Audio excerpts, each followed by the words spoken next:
Good morning. Welcome to Conversations with Annassa. I'm so happy to be with you this morning. Let me bring the guides in.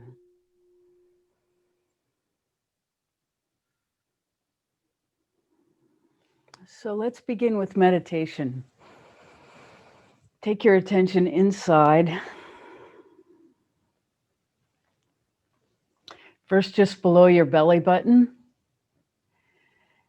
And we'll use the mantra, I am in perfect union.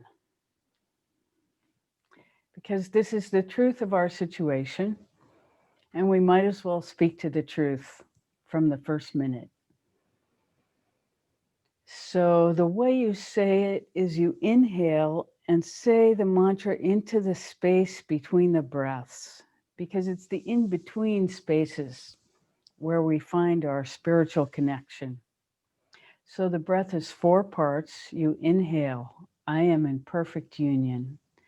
Exhale, I am in perfect union. And gradually, as you practice, that space between the breaths will get longer. But there's no need to pay attention to that or try to make that happen. Just keep saying the mantra in the space in between at your own pace and let your own being guide you into that space. So take your attention below your belly button. Inhale, I am in perfect union. Exhale, I am in perfect union. And practice at your own pace for a minute or so.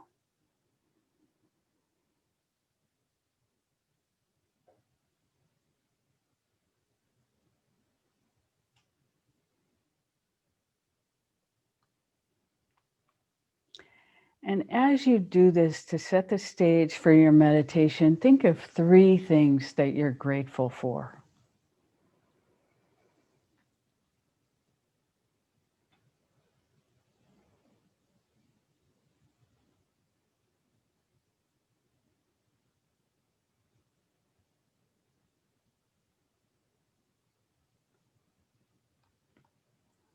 And again, say the mantra into the space between the breaths.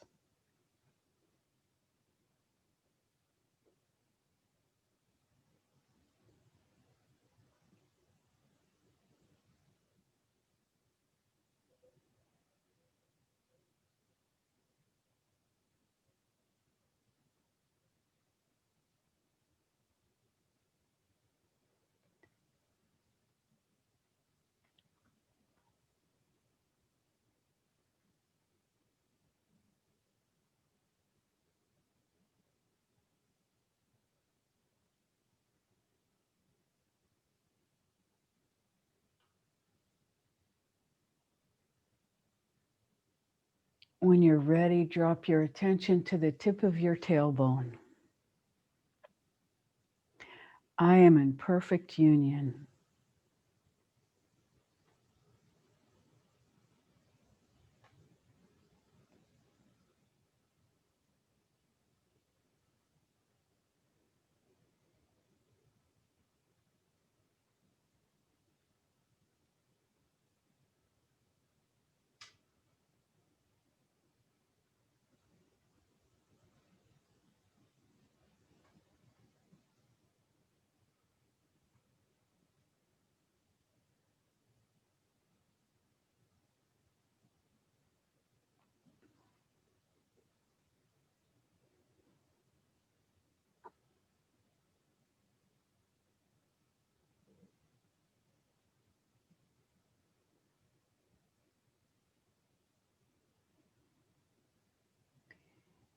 And when you're ready, drop your attention just below the earth and feel into our interdependence with Mother Earth. I am in perfect union. And the perfect union, of course, is with source energy.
As you're ready, bring your attention to your heart. And you may want to place your attention behind your heart so that you actually include your own heart in the feeling of love as you expand into it. I am in perfect union.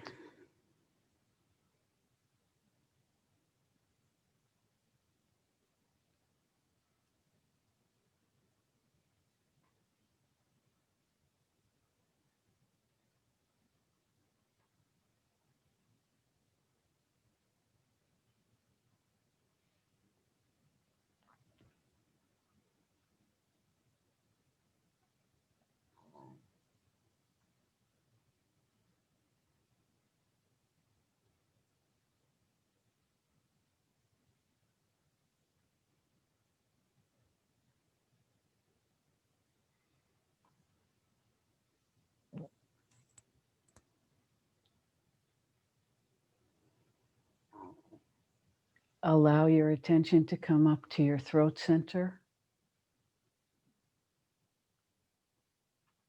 I am in perfect union.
Gently allow your attention to rise to the center of your head, behind and between your eyebrows, into the third eye.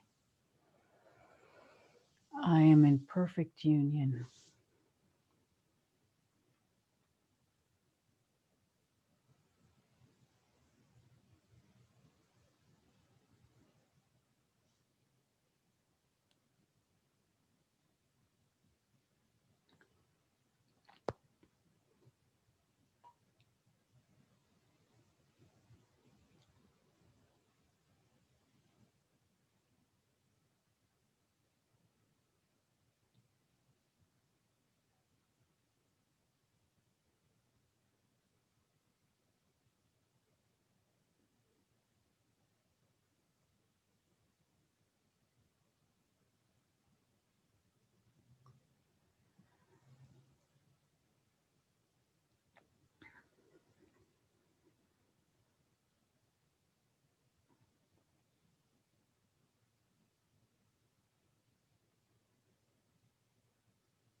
Gently allow your attention to come out the top of your head and rise to the tip of your aura, which is the circle. If you made a circle with your arms around your head, a halo,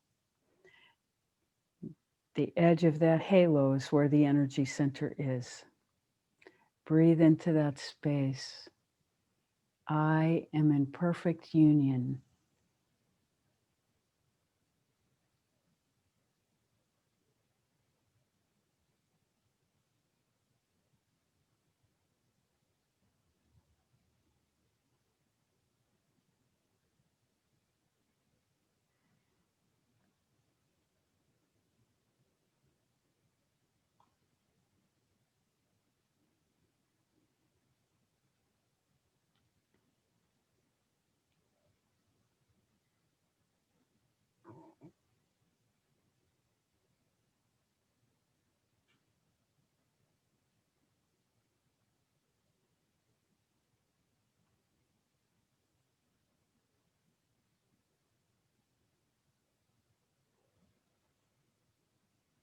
Now holding to that energy center at the top, breathe into that center and begin to circulate the energy down the front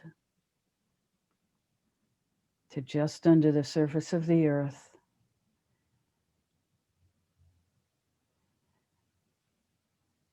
And up the back, out and up to the top of your aura. I am in perfect union at both ends of the circle.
As you're ready, gently bring your attention into the room.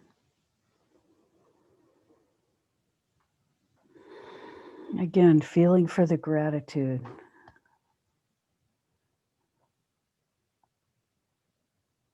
We are so blessed to have this space in our lives to be able to cultivate our spirituality.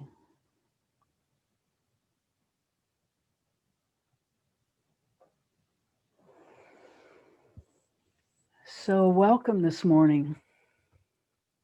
I'm going to start out with a bit of a confession. I am energetically a little bit under my usual because I had a dental surgery on Tuesday. But the guides have told me that it's really important to expose myself, to use my own life experience to let them channel through so that all of us can be guided how to go through these experiences with the least amount of kerfuffle possible and actually grow and understand ourselves better from what might appear to be adverse circumstances. Since we all have these things happen, it's good to not be in denial of them, but to confront them directly and see how we can use them in our personal development. So we'll tell you a little bit of the gory details, but not much. Rebecca had a root canal a long time ago in Alaska in her 20s. And if you know about root canals, they leave a dead tooth, which over time, according to the holistic dentists, are always infected. So some months ago, she noticed some drainage that was unexplained, sort of coming from somewhere out of her head. And so kind of paid attention to try to discover a source for it. And over time, it appeared to be that this tooth was suspect. So she did her research and found a holistic dentist who does a procedure where no cow bone is used, ozone is used, and your own tissue, your own blood is used to make a fibrinogen collagen mixture that makes bone. So, having found this procedure and a good dentist to do it, she decided to go ahead. And uh, so, we'll tell you a little bit about how we told her to be during the surgery because it's important.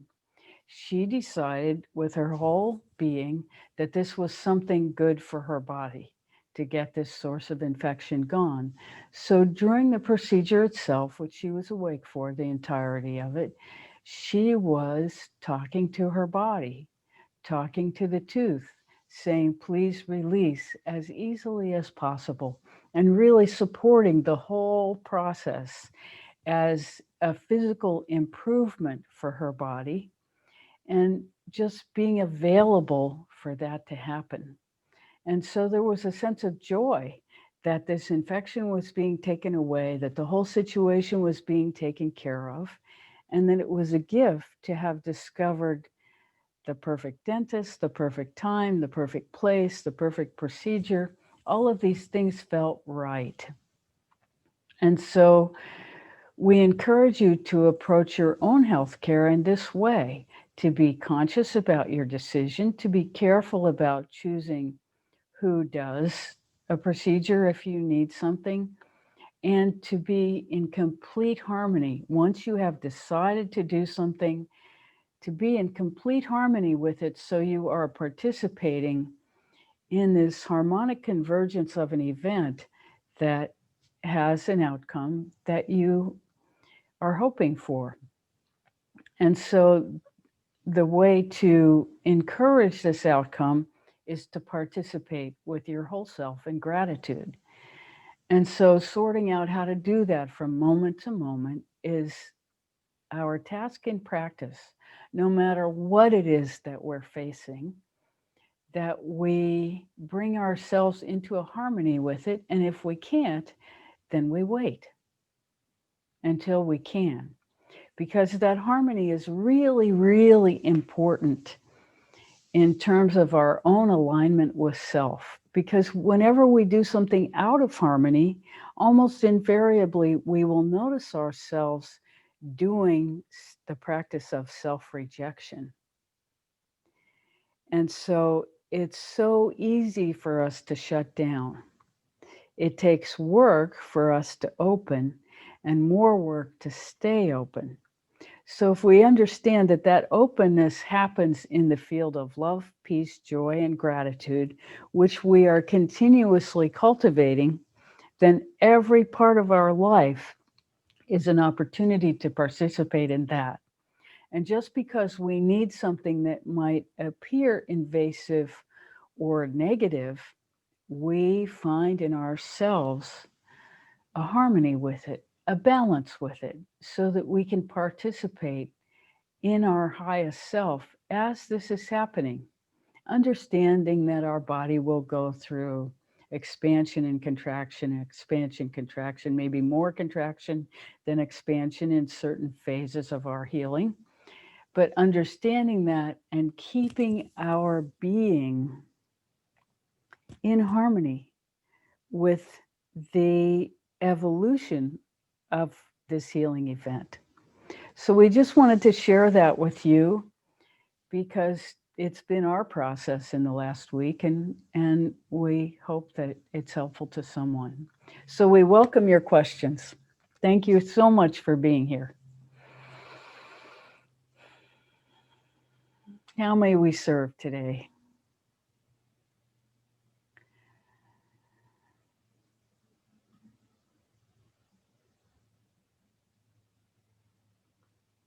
And of course, we're always happy with the silence too. It gives us an opportunity to relate to you in a different way.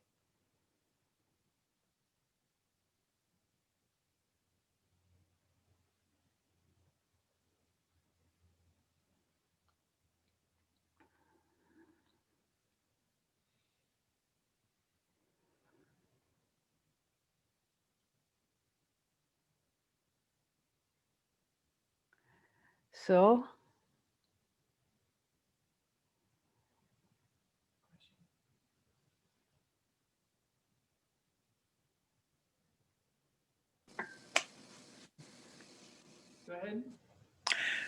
Good morning, Rebecca. Good morning, Drew. So happy to see you. Thank you. Good to see you. And I want to say thank you for to the guides for these meetings. This is wonderful. I'm thinking back to when we met so very long ago, it seems, in person, and we called in some of the higher angels. Uh, I guess I don't know if it's the more powerful angels by name, and I wanted to learn more about that. And can we do that on a personal basis? And how do we do that if that's permitted? And who are these, or what are some of these angels? So, the way it happens is that the angels appear according to the specificity of the energy that is required. And so, it's not exactly that there's a conscious calling in of a particular angelic frequency. There is an openness to receive and a willingness to learn that cultivates within us the ground to be available for communication. And then it's too complicated if you try to call in a particular energy. It's much easier to be available for what's appropriate, to allow yourself to become an instrument of source energy, to be used for whatever frequency is needed in the moment. And since choosing that frequency is way beyond our pay grade capacity or information, then that's not really our job. Our job is to cultivate the availability within ourselves to serve whatever circumstances appears in front of us. And so what we do is we clear away all the vestiges of any self-rejection, because it is our rejection of our source energy that causes us to become unavailable. And so our true task is cultivating love, peace, joy, and gratitude inside ourselves. And of course, that love is our love of source. That peace is our ability to sit in quiet and allow whatever is needed to come through us. That joy is the result of feeling intimate connection with source. Gratitude is how we get there. So it's important in our meditation to cultivate gratitude, to begin from gratitude. And that if we begin in gratitude, then we know we're already close to source. And we all have things to be grateful for, even if it's just having this Sunday morning together. The opportunity to cultivate our inner is not something that's granted to everyone on this globe at this moment. Many people are occupied by, needs for shelter and food and bare necessities of life. And all their energy is expended in that direction. We are so lucky to have this space, this time, this energy to dedicate to our inner cultivation. And so it's our understanding that there's no higher purpose than doing this, than really cultivating ourselves to become vehicles of source energy so that we are participating in our own lives and in the lives of the people around us as vehicles for this source energy. And so our life becomes a constant state of love, peace, joy, and gratitude, or getting ourselves back to that. And understand we are all a dynamic event, and there's nobody who doesn't fall out of this and back into it, and out of this and into it. We now will say that maybe there are people who can stay in it always, and that's what an enlightened being is. We're not that. We come in and out of it. So we'll just say it like that and not judge anybody else. But it is our experience that energetic waves come through all the time. And that as we engage these waves, they bring up different parts of ourselves for examination. And very often, in the beginning especially, we react to these waves. We have parts of us that are activated by these waves, and so we respond with action or judgment depending on our matrix of belief. We respond.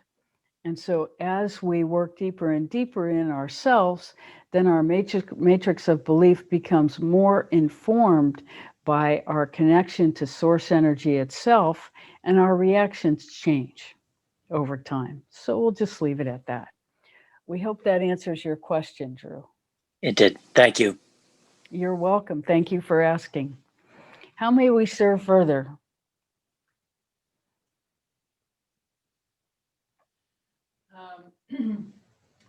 I just had a major allergic reaction to mold.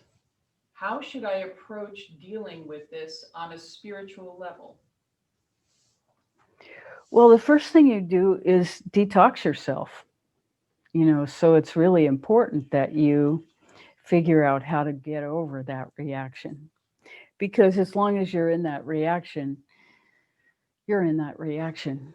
And so some cleansing, according to whoever your healthcare practitioner is, some cleansing is in order to begin to recover from that. And then how you behave about that has everything to do with whether it's in your immediate environment or an environment that you just were temporarily exposed to. But living with mold is not something that we recommend. And so we'll just say that. So, as spiritual practice, you understand that the mold is interacting with your being, and you need to take care of it. So, the tricky thing here is you want to allow the mold to go, and you want to not reject yourself for having this experience, which will dampen many parts of your sensitivity for a certain period of time until you're completely recovered from the exposure. So you allow yourself to go through whatever your body is going through in the rejection of that mold, and understand that that is not rejection of you personally, but is your body in recovery mode. And so you nurture yourself as much as possible while you're in this recovery. And as much as you can, try not to engage in other irritations that can heighten your reaction to the mold. And just be a little bit quiet and let this leave you. And the quicker you can do that, then the quicker the whole thing will be through. And occasionally you can ask yourself, Is there something that I'm not seeing to learn here? And that will make you available for the information to grow spiritually from the event. And so we would advise also in the recovery phase of this not to get emotionally involved, if you can help it, with other things until your recovery is complete. Because mold can distort your perception to a certain extent. So that's what we would say about that. We hope that answers your question. How may we serve further?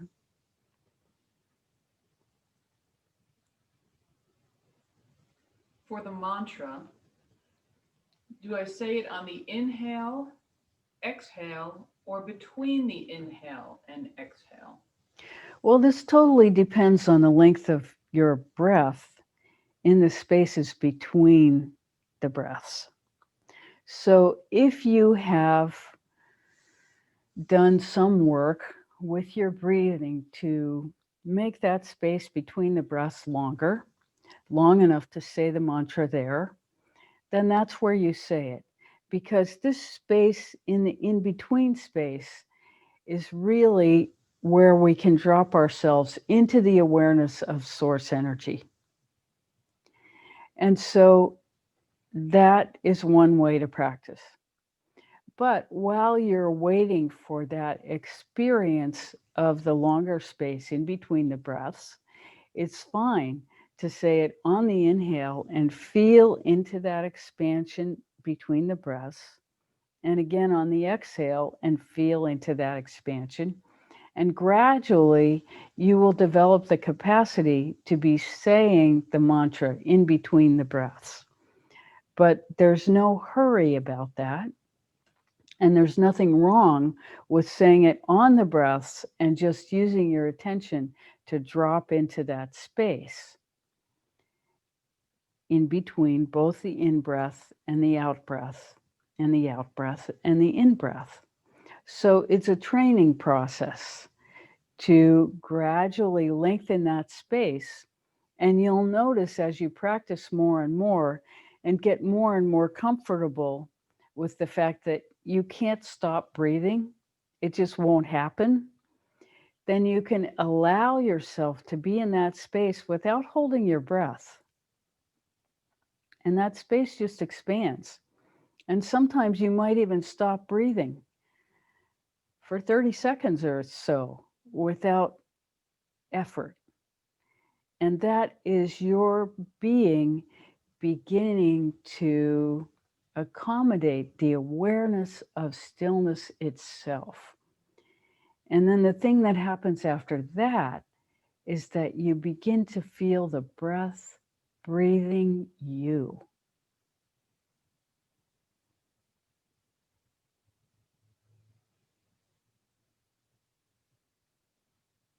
And then there is a kind of union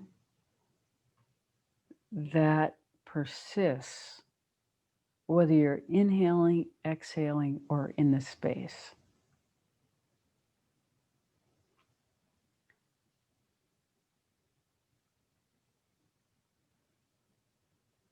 So we welcome you to practice with that. How may we serve further?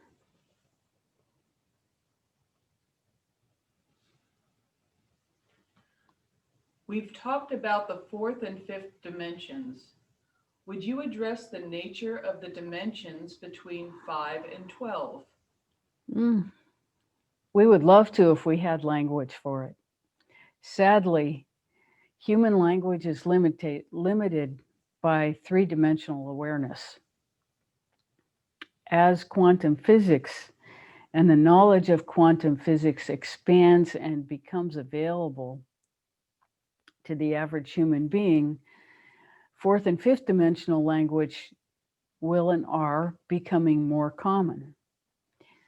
But beyond that, the human mind doesn't have any language for it. And so we don't have any language except energetic language to acquaint you with those fields of awareness.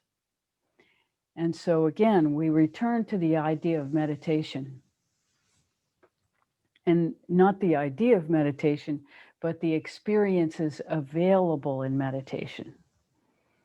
And so it is in meditation that you can cultivate through the use of the fourth dimensional awareness, which is using Ho'oponopono to clear out our energetic heaviness, to resolve our negativity into the lightness of spirit that we feel when we are in love, peace, joy, gratitude, and that which is beyond.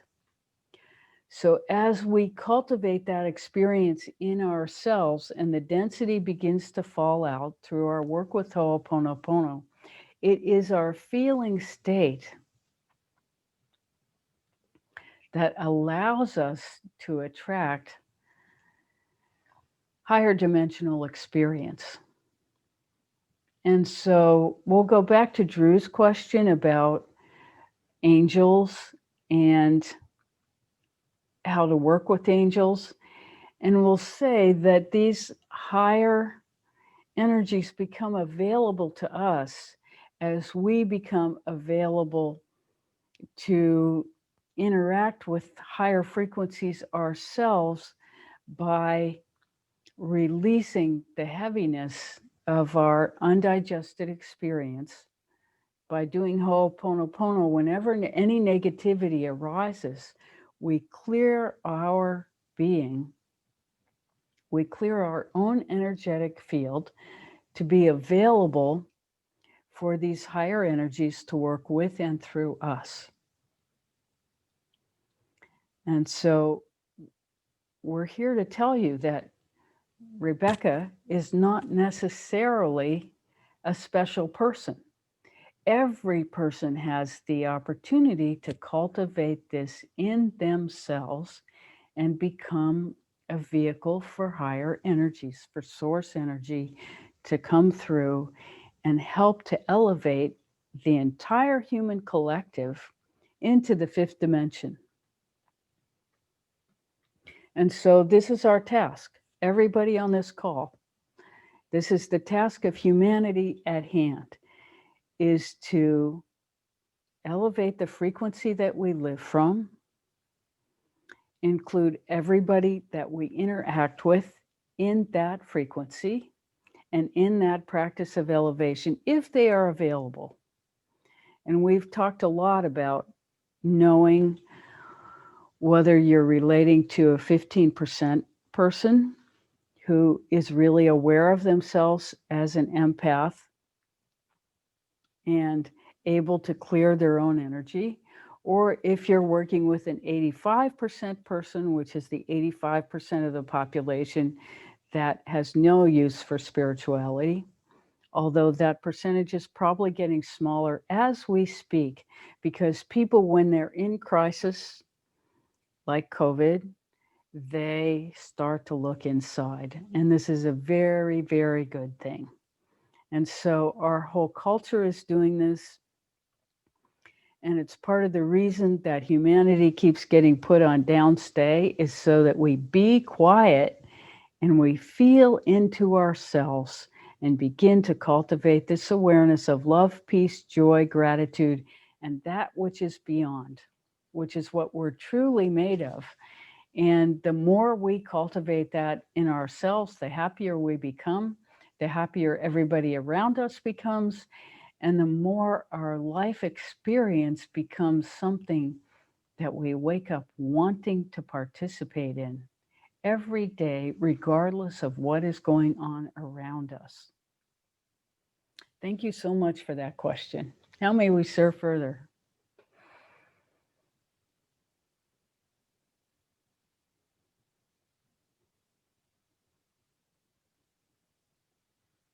I'm curious about the direction the presidential transition is going and the president's refusal to concede. What are your thoughts on this situation? So this is a question about the current election and how the current president is responding to it, we will say that, as we have said throughout this process, the main thing to do is not to get wrapped up in the polarization of what is happening around us. These polarities are meant to divide us.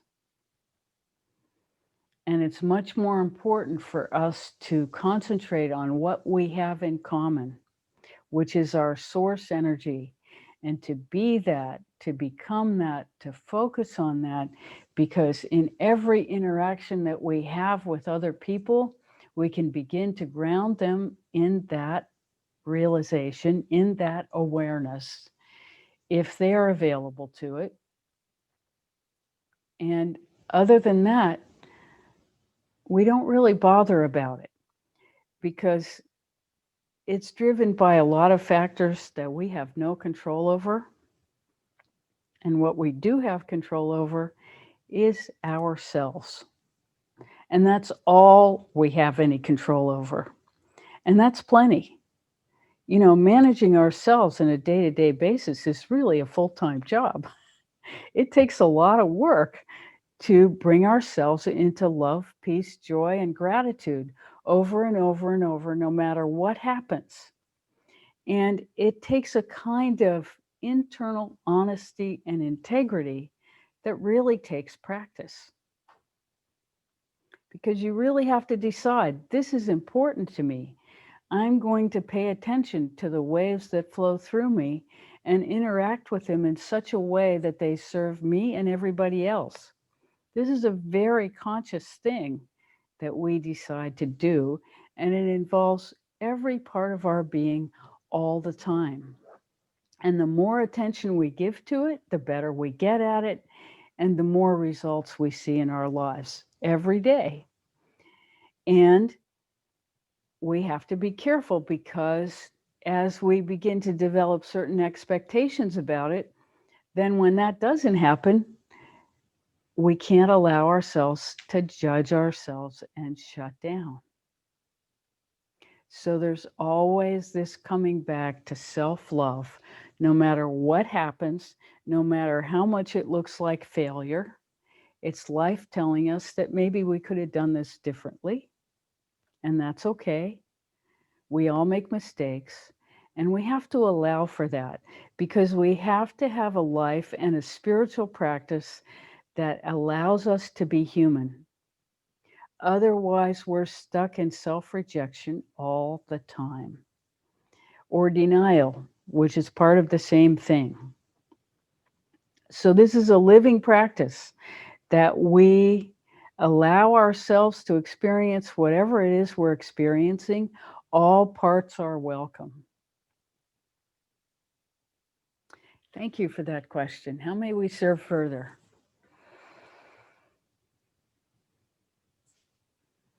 Please go into sharing, oversharing, undersharing, and finding balance in the connection. Well, as you can tell by, what we're giving you of Rebecca's experience and participating, that it's a very situational thing. What you share with whom is completely dependent on your purpose in that moment. So in sharing the details of Rebecca's experience this morning, we are sharing because we think there may be something of value for you. Now, in a different context, that would certainly be oversharing, because it's personal information that nobody asked for. Nobody came and said, how are you feeling today? What have you gone through in the last week? It's not about that. But we thought maybe you would be able to take something from it. So for one person, it might be oversharing. For another situation, it might be oversharing. But for this situation, it seemed right. And so these things are very, very situational, and they have to do with your intention. So this is setting your intention in any particular interaction is important, because where you start from in any interaction or any endeavor is where you end up. So it's important that you have your priorities in line when you decide to share something.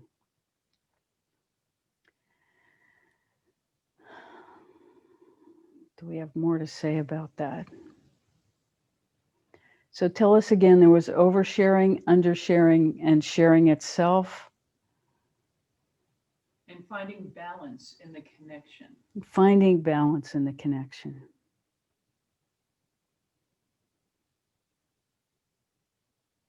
No, that's all we have on that. Thank you so much. How may we serve further?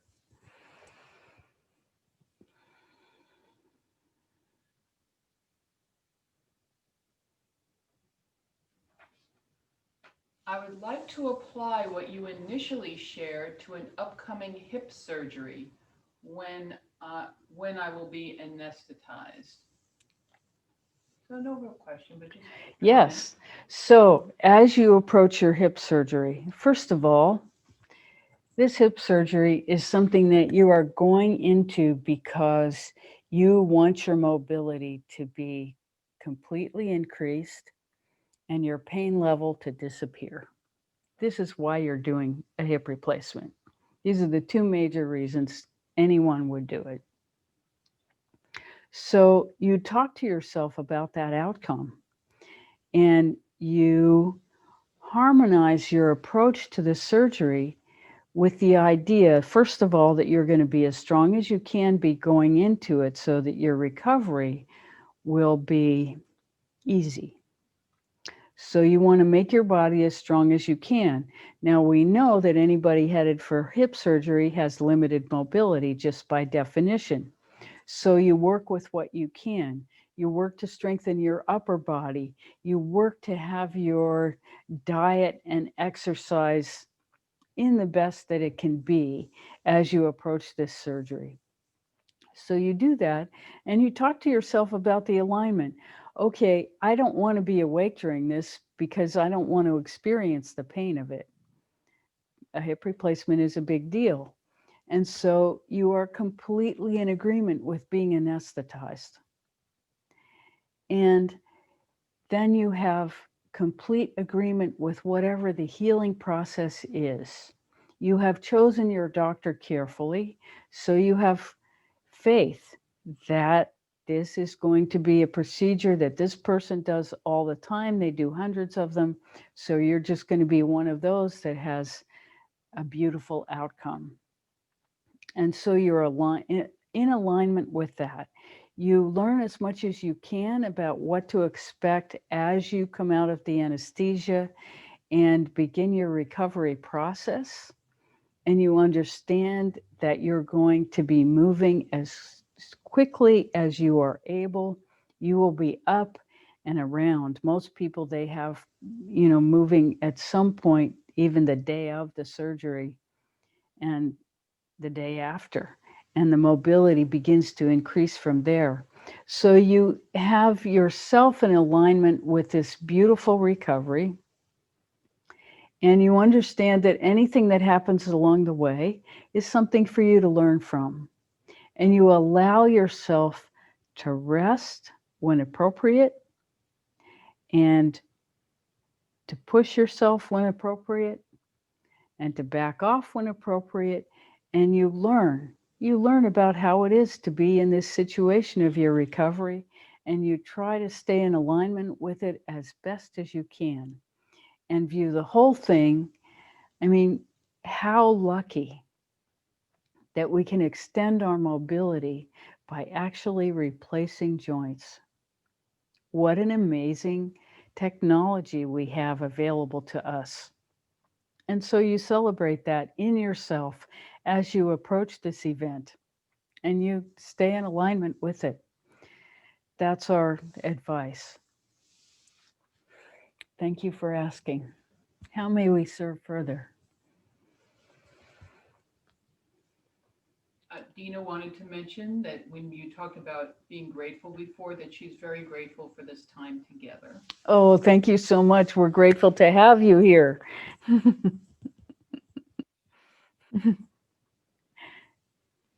Such a joy. And here we are coming up to the Thanksgiving Day, where we all get to be grateful and have lots of turkey.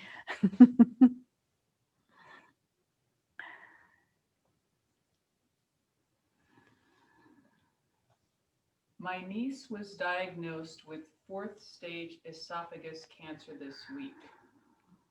Her deeply held Christian beliefs are supporting her well as she faces the uncertainty and having to go through chemo. I, of course, want the disease to go away and grieve this happening to her. Can I help heal her? How can I best support her?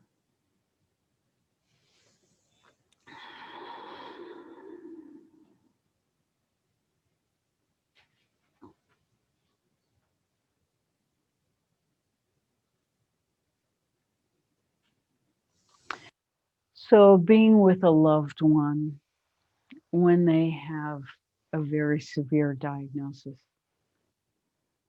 this is really painful because, of course, we just want it to go away.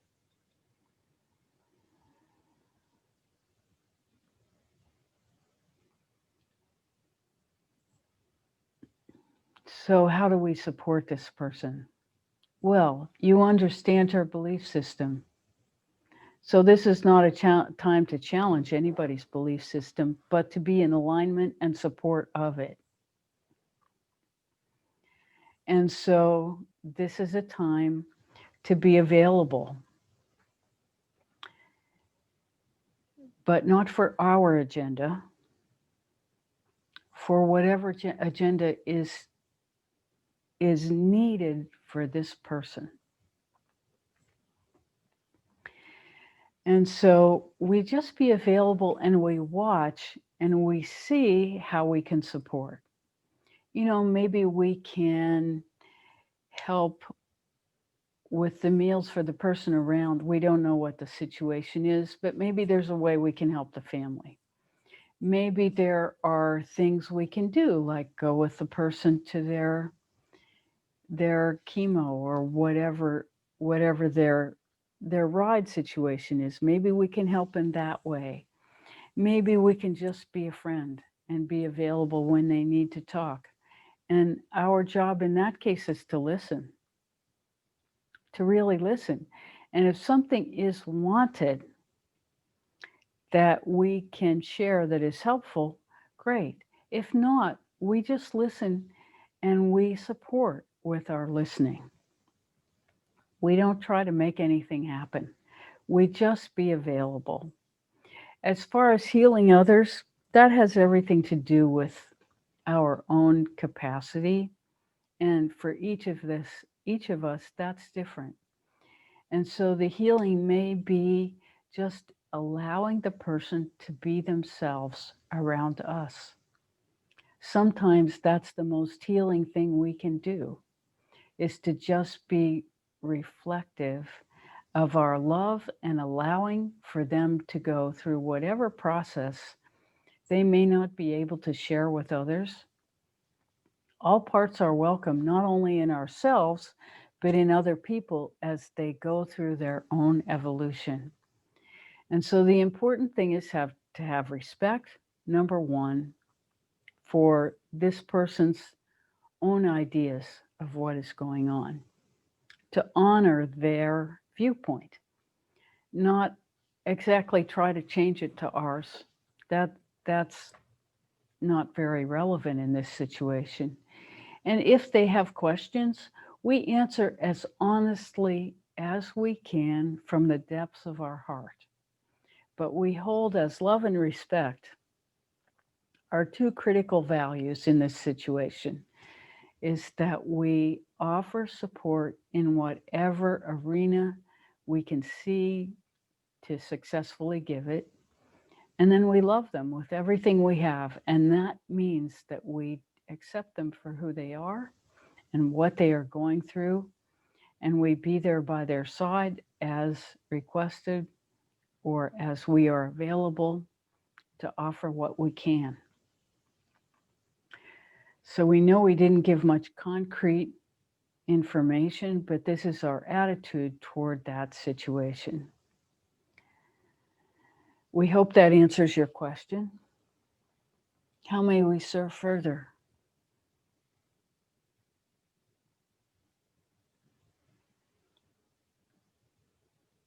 How does one rationalize desire for love, peace, joy, and gratitude with the flesh digesting trauma and grief?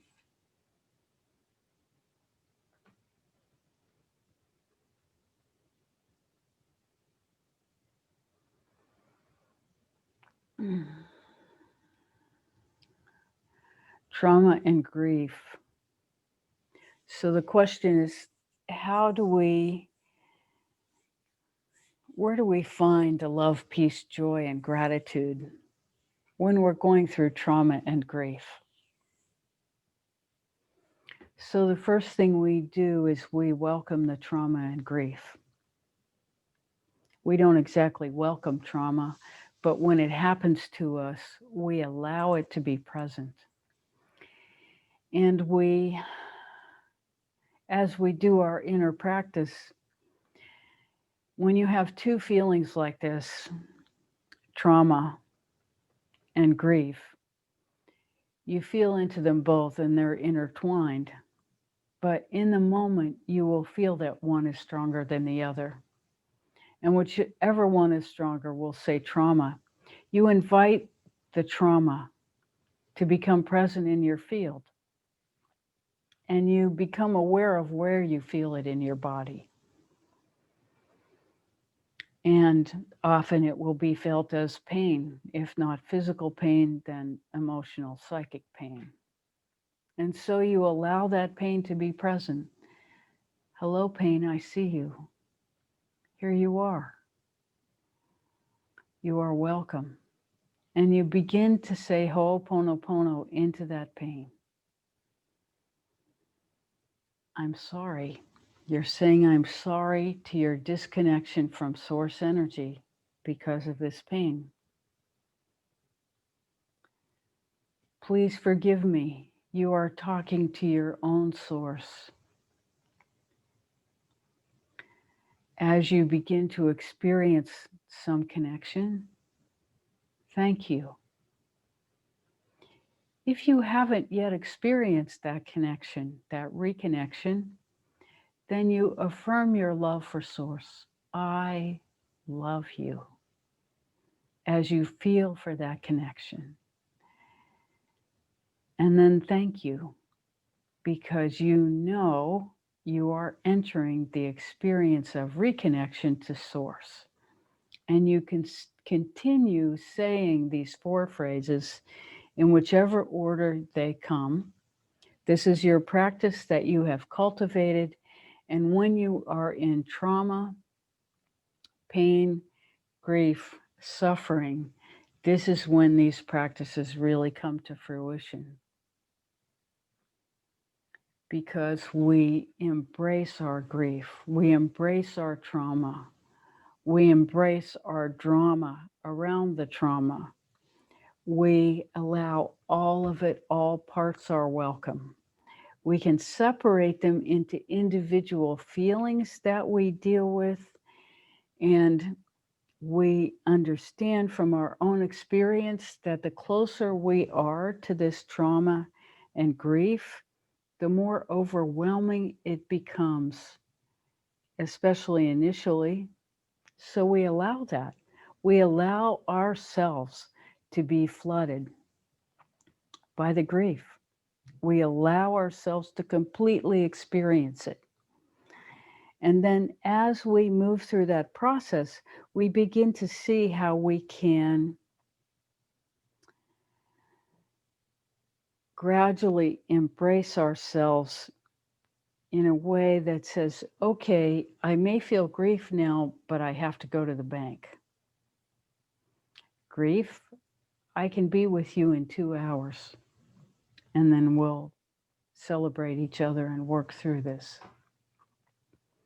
And the grief will allow you to go to the bank and do what you need to do. Then you come back and you must keep your promise.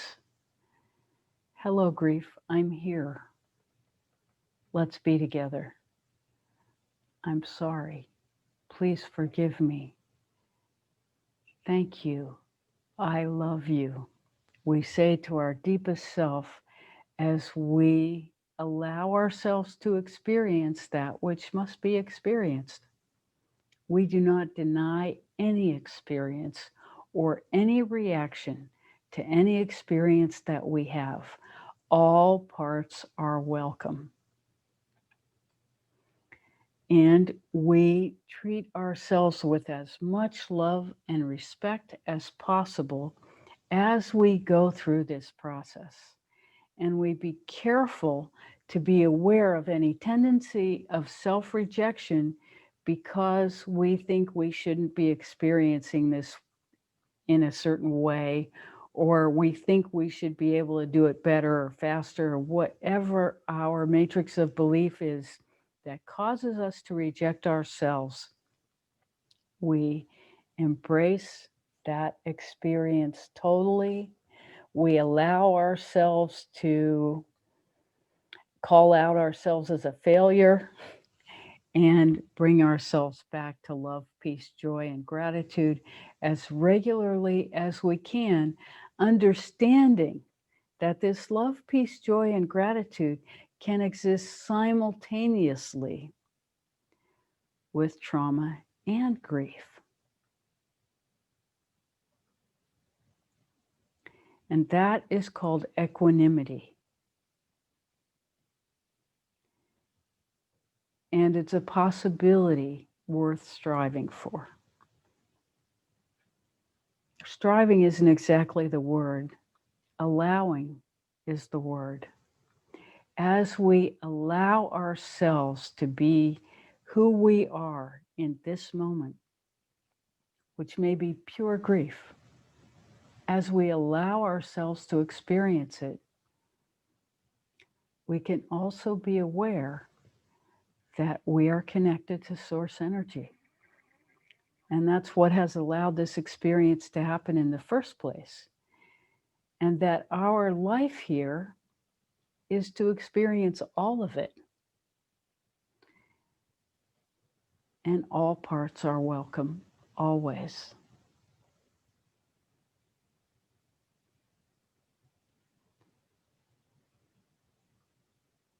The only thing that is unwelcome is self-rejection.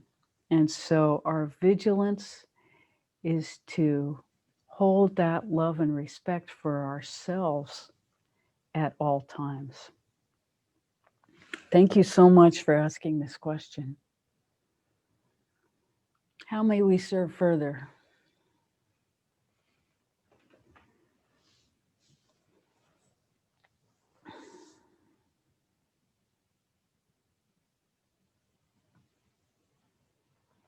My partner has health challenges. We have protocols that work. She has a tendency of going to her cave and just waiting for things to pass. Her body clearly needs support. I try to give her space to make choices, etc., yet I want to bring her the herbs and water throughout the day. How do I support her and take care of myself? I don't do well with power over situations. I don't want to force, yet she is not in shape enough to stay on protocol. She thinks she is, but she does one dose a day. I hope this is clear. So this is a question about how to support a partner going through health issues and how to stay on track with yourself as that process is unrolling.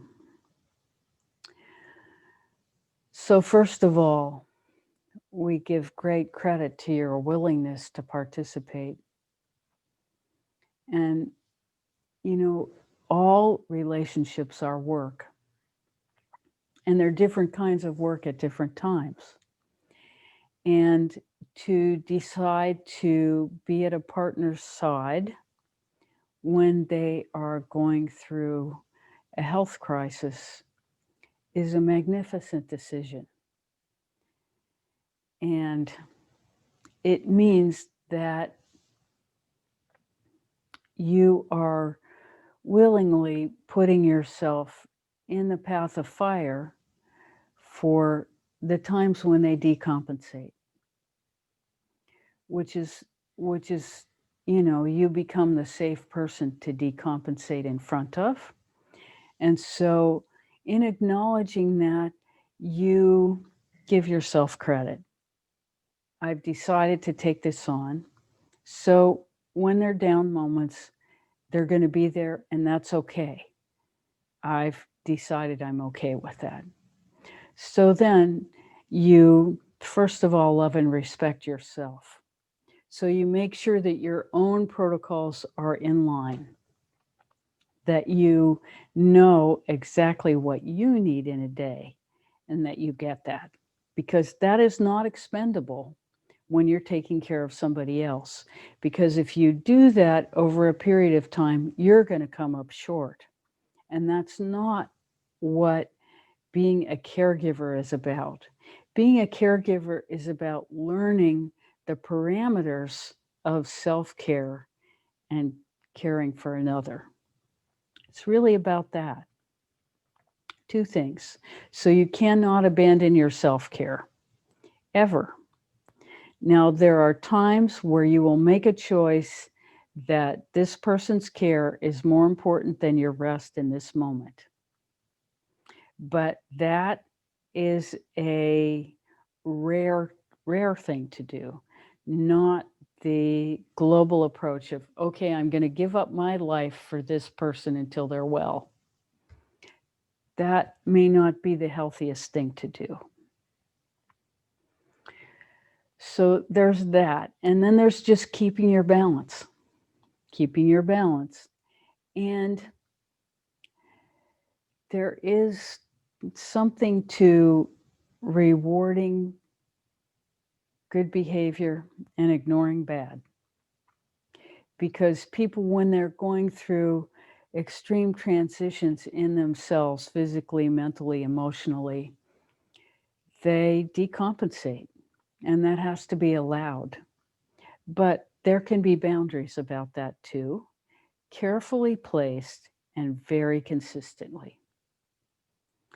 Now, in terms of their feeling more capable than they're demonstrating in terms of taking care of themselves,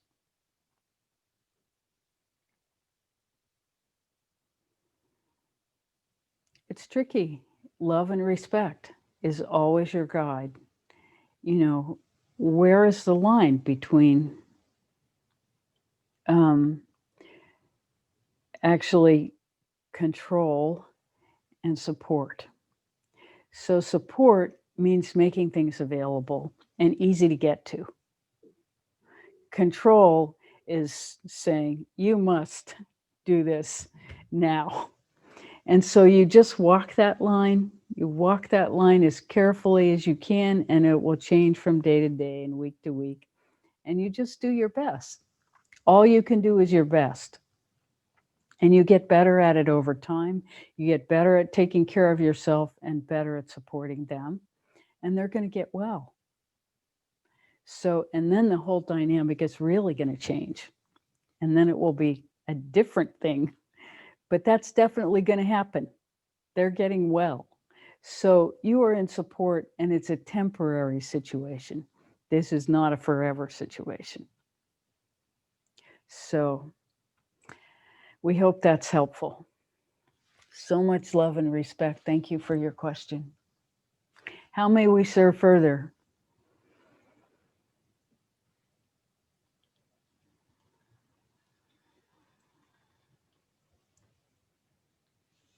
Back 12 after. So, well, we welcome your questions. We don't have any right now, but we'd love to speak to you.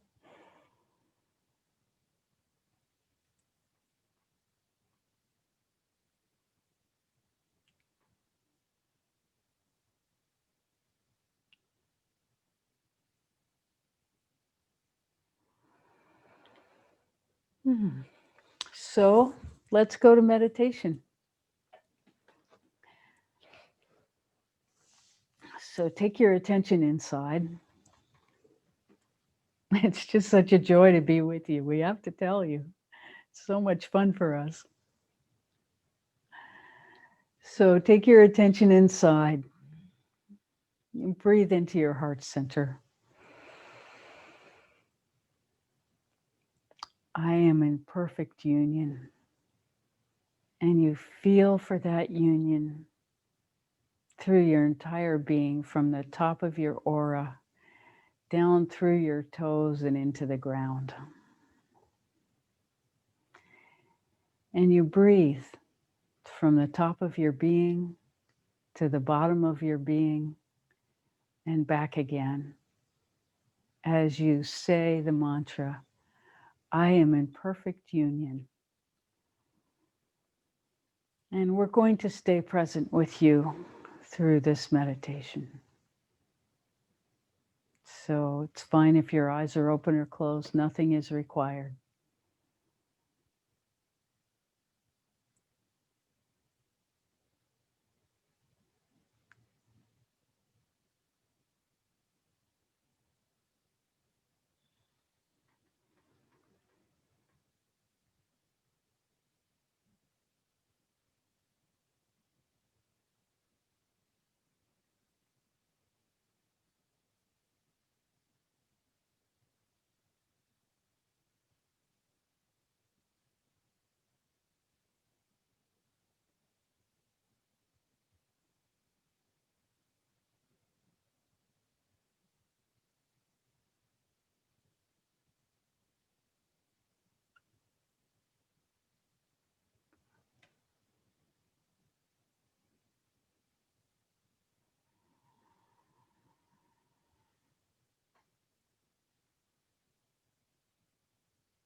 As you're ready, gently bring yourselves back. We are so grateful and honored to be able to participate with you today. We want to wish you all happy Thanksgiving.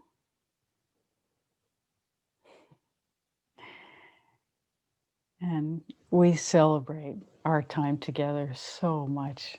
Thank you.